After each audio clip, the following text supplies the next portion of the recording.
Hey guys, welcome back to my small engine repair channel. Today I'll be showing you how to do a complete engine swap on a John Deere riding mower. Now this machine was run with hardly any oil left in the engine. As you can see here, the block is cracked. The connecting rod must have blown right out through the back of the engine and caused a huge crack in the block. Once the engine's out, I'll do a full teardown and show you what exactly happened. But in this video, I'm going to get right to the point and show you exactly how to do an engine swap. The very first thing I'm going to do is disconnect the positive wire. That's actually very important because you do have a positive cable that goes to the starter. You don't want anything to be shorting out. And make sure the wire's far away from the battery terminal. And it's also a good idea to drain the oil if there is any left.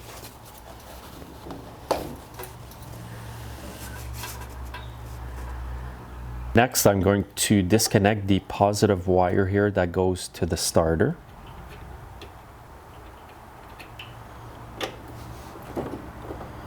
Now what you want to do is sort out all the wires that will need to be disconnected.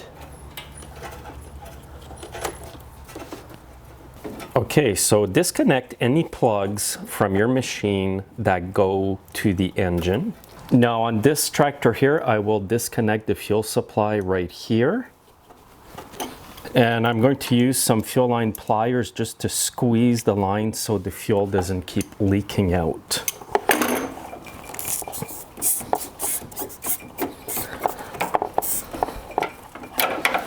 So you might see a bit of fuel drip, that's normal. It will eventually stop because it's not coming from the fuel tank. And you can put a rag there to catch the fuel. Now the next thing I will disconnect is the throttle cable. You just follow it here and there it is. Now before I remove throttle cables, I usually go and put a bit of paint. And the reason I put the paint there is so that when I reattach the cable to the other engine, I know exactly what the setting was. So on the next engine, I'll just put the paint exactly behind this same bracket. Now with a T25 screwdriver, I'll loosen the bracket. And then I'll get the cable right out.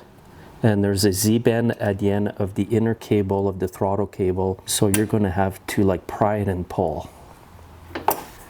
So before I continue here, I will remove the oil container so there wasn't much oil in that engine. And it's super black. Now before I continue here, I will put the parking brake on. The reason I'm doing that is so that there is less tension on the drive belt.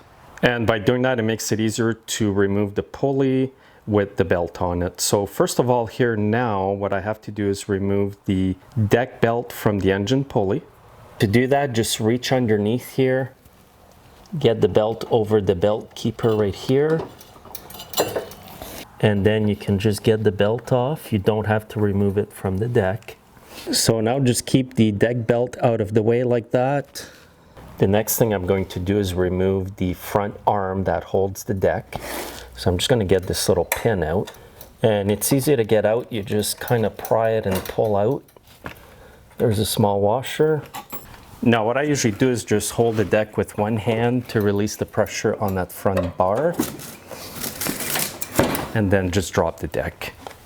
The reason I disconnected the arm here so that it makes it easier for me to go in and remove the bolt that holds the pulley. Now this is a 5/8 head bolt.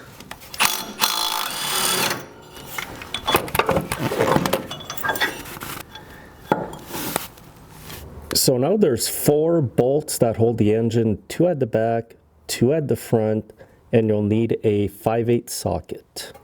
And here's the first one. And now let's get the second one at the back.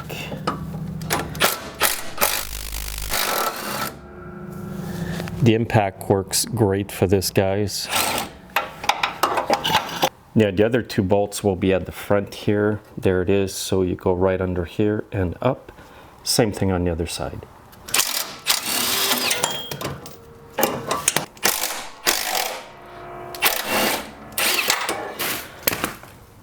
Okay, I've got all the bolts off. This engine should come right off the tractor. And here's the engine. Here's where the rod cracked the block here. Now here's the new engine here that I got from Briggs. And this is the part number for that engine. Now when you get an engine, what you want to do first is compare the plugs for the alternator. And fortunately on this one, everything's the same. If you get a replacement engine and you find that the plug here is different, then what you would have to do is remove the flywheel, take the stator out from under the flywheel of the old engine, and then do the same here, but put the one from the old engine into the new one, just so that you end up with the same plugs. If your plugs plug in differently, but it's the same wires coming out of the alternator, you might be able to splice them and then put them on the new engine. But try to get the same engine so that you don't have to start replacing stators and stuff like that. This is much easier this way. All I'm going to have to do is plug in the one plug. Now the one thing I will have to remove and replace from the new engine is the muffler, because I will not be using this muffler. I will have to take off the exhaust manifold from the old one and just bolt it on here. Now to do this, just bend the tabs backwards.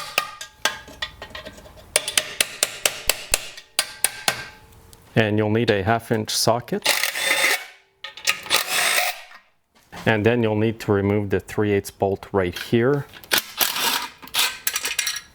And then you'll need a T45 Torx to remove this small manifold.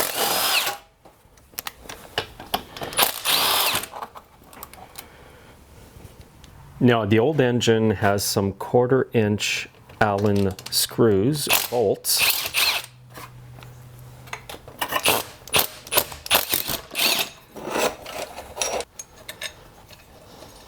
And I will use the bolts from the old engine, the Allen bolts. And now I'm just going to tighten these up by hand here with a ratchet. And you want these on fairly tight.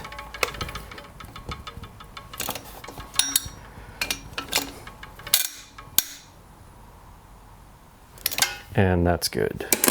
So now this engine is ready to be bolted on the machine. Another thing you want to double check too when you get a new engine is that you have the same size of shaft coming out of the engine as your old engine.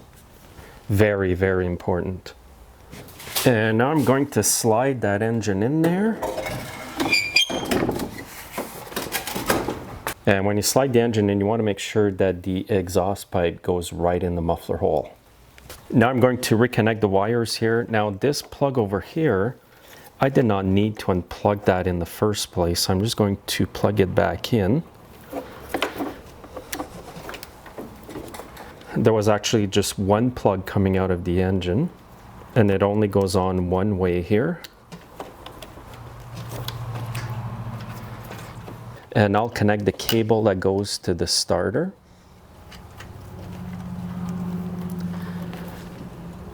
And you'll need a 7/16 wrench for the nut here.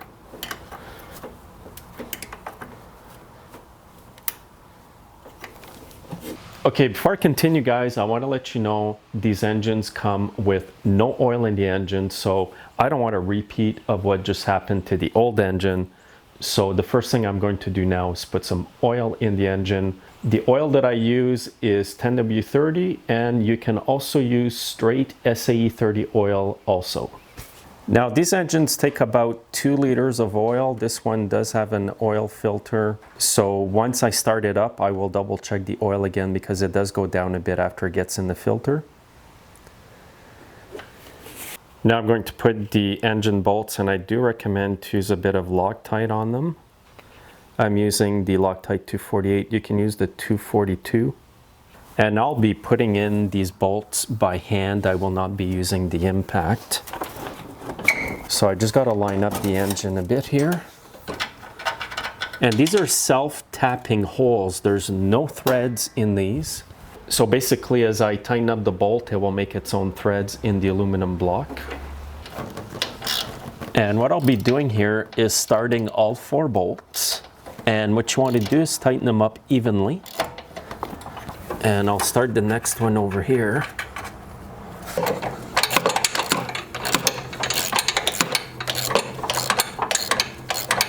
And I'll do the same on the other side here.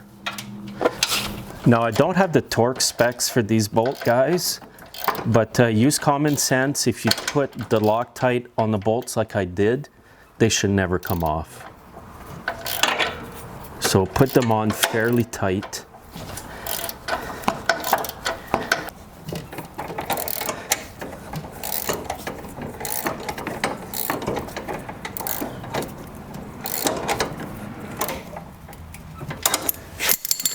Okay, so I got all the bolts tightened up. They will protrude about this much, about 1/4 to 1/2 inch out. Now, if you want, you can go and add some 3/8 nuts on these bolts if you want. Okay, now what I need to do is reinstall the engine pulley. And you want to get the drive belt on it first.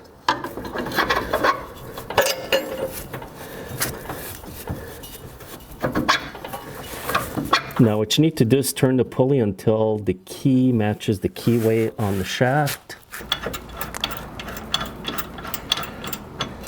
And now with your ratchet and 5/8 socket, just tighten it up very well. Make sure it's pretty tight. So you'll have to hold the pulley with one hand.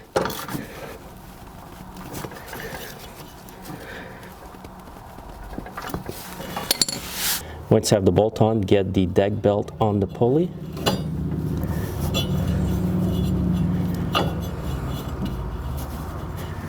And make sure you place the deck belt correctly behind this. And now what I'm going to do is reconnect the fuel line to the filter.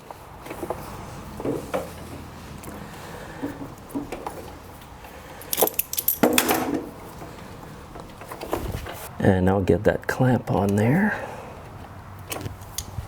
And now just reconnect the arm that supports the front of the deck. And there's a small washer that goes here. And then you have the clip.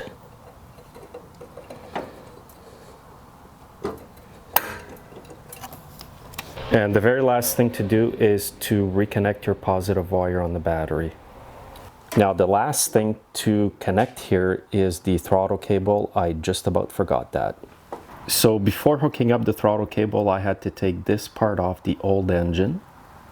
Now what I need to do is insert the Z-band at the end of the throttle cable right inside the small hole here on the plastic part. And by having the dab of paint here on the cable, it made it easier for me to reference where the cable should go. Now before the throttle will work, you have to pull this black little piece here that has been inserted in this small little hole. So just pull that right out, and now your throttle will work. All right, I think this engine is ready to be started.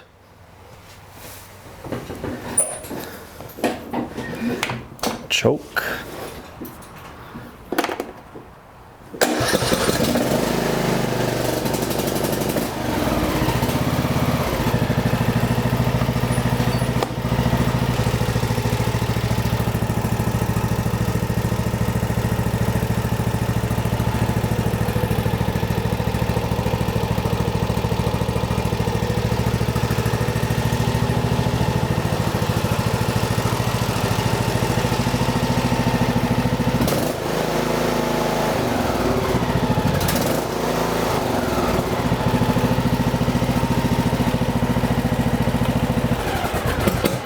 Okay, I'm super happy with that. Now you should replace the engine oil in your engine soon after installing it. The reason for that is because it's new and there could be some metal shavings or whatever in the engine oil that will accumulate because it's a new engine. Personally, I would replace the engine oil after my first or second grass cut that I would do. So, couple hours. And what I would be doing after putting a new engine is making sure I change the oil religiously because it will add life to your engine. So I'll give it another start here. I'll try it without the choke here.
So that actually went pretty well. I'm surprised. No major glitches or snags.